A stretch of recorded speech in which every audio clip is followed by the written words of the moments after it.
like the idea of having informal, going back to the parental training, having it in an informal setting, perhaps having a facility for it. We had talking about this other day, a little coffee space or something here where parents could get together and talk about what the curriculum is and have fun while doing it. And I think too, it's important to actually kind of, I hate to say it, but monitor and see who's participating and reach out to those that aren't and really encourage them. I think that we've got a very diverse community here. We've got some folks who are not as inclined to participate. We need to really actively encourage them to do it. I don't think email is actually the way to do it. Probably the cell phone.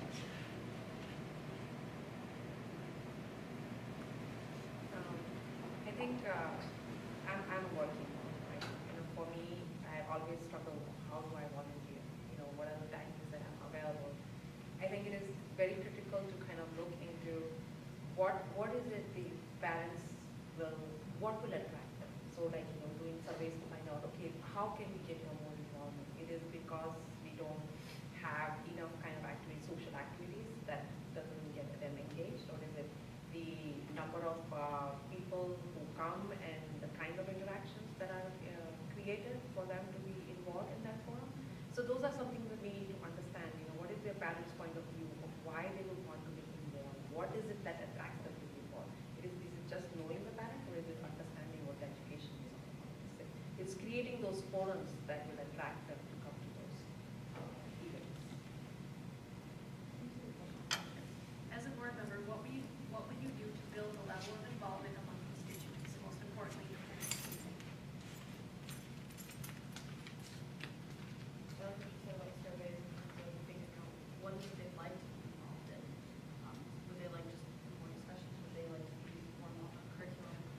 Try to figure out what they'd like to be involved in, and then encourage them. And whether it's emails don't work well, phone calls, or making sure someone will how to whatever activity it is they would like to do.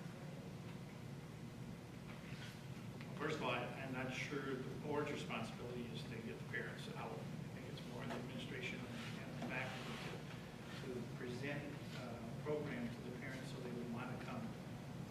We do live in a different day now where parents are just simply too busy to come to events, but they will come watch their kids. And so we have more student presentations, student fairs, and student things like that. That's where parents get to know each other and see each other functioning as parents per se. And then of course, I think as was mentioned, seminars on how to raise a seventh grader, or or things that you can do as a parent to become more closely related to your kids. Unfortunately, technology and personal messaging has changed the whole role of parents nowadays to where a lot of that is being done via the internet or virtually. So that we really need, if you watch the parents, if you get a lot of students at a band concert, for instance, parents are going to come to a band concert, parents are going to come to a play, parents are going to come to a science fair, just to see their child be successful. Well, I said from the beginning that one of the first things, my first experience with this school was a bunch of parents getting together and decided we need a playground here. I think Dr. Green is spot on. If you get the kids involved, the parents will become involved. But I think one thing the board can do is focus on not necessarily what to do to get parents going, but how parents want to help. Not everybody contributes in the same way. Some people are organizers. Some people say, I want to help, but I'm not going to be responsible for putting this all together. Just tell me what it is. I'll show up and I'll do what I can. And we need to be able to cater to all those kinds of people. So knowing who's out there that wants to do the heavy lifting up front, and who's out there that can pick up where they left off and carry it on to that, I think is a good way of making sure that we get more parents involved. I mean, Dr. Green had kind of brought into my world a little bit. I live that life. I have such a high population of students. We have band events, we have orchestra events that I see parents a lot more. I have the opportunity to see parents a lot more than some other teachers.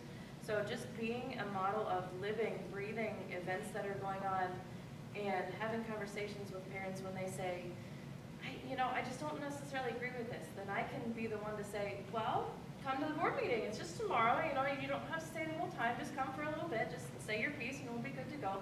And trying to just open those lines of communication to discuss things with them, I think, is a very important thing. problem being a pest. And I have no problem saying, if a parent is really continually voicing concerns to me and being that pest right back and saying, then let's talk about it. Come and voice your opinion. I can't be your voice. And, you know, the kid activities are great, and music is a wonderful way to do that. I already do some of that. We're building more and more every year. And, you know, bringing the kids out brings the parents out, for sure. Dr. Greener, to my point off the top there, that and it's not a cop-out, but this really is not a board member's responsibility, except to support the administration in their activities. Disengagement isn't just an Eagle Ridge problem, it's a societal problem. I don't think any of us would be surprised on the ground you see a disengaged. The kids are, but their parents are as well. It's getting worse, and I don't know how to solve a societal problem like that. But we suffer from it as well. We got the 80-20 rule here, or sometimes the 90-10 rule, it seems like, on some weeks. But I do like the idea, and Ken said it too, the best turnout I see are the student presentations. The 7th grade concert we went over to at Gray's, the science fair just a couple weeks ago. The art expo is going to be very well attended again. It's like elbow to elbow when it happens. Those are the kind of things that really bring people out. And I do like the idea of incoming parents. I like the idea of a covenant, setting an expectation. Here's what we expect from you as a parent, and having them sign off on it. It's not binding, but there's something about putting your name down on the paper that commits you to it. I think that many parents are very, very busy, and they love their children, and they will attend events, like has been said. But many people also want to have a personal invitation. They want to know that someone is inviting them to something that's worthwhile. And I think that if we have, and I know we do have the PTO have a welcome or mentor parent for incoming parents, and I think that sets that culture of community. I think that if there were topics of interest or things that they would like to get involved in, if someone invites them personally, that's one way to get them involved.